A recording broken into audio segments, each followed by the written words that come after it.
হাসরের ময়দানে আল্লাহ তাআলা যখন ফেরেশতাদের মাধ্যমে আগুনের শিকল দিয়ে টেনে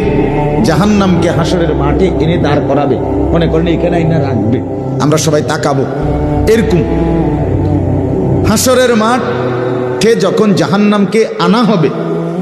এই জাহান্নামের দিকে এক নজর তাকাইয়া হাসরের ময়দানের সমস্ত নাফরমান পাপী বেঈমান আবারও বলবে আল্লাহর কাছে, রব্বানা আখিরনা ইলা আজালিন করিব, আল্লাহ একটু সময়ের জন্য দুনিয়াটা আবার ফেরত দেন,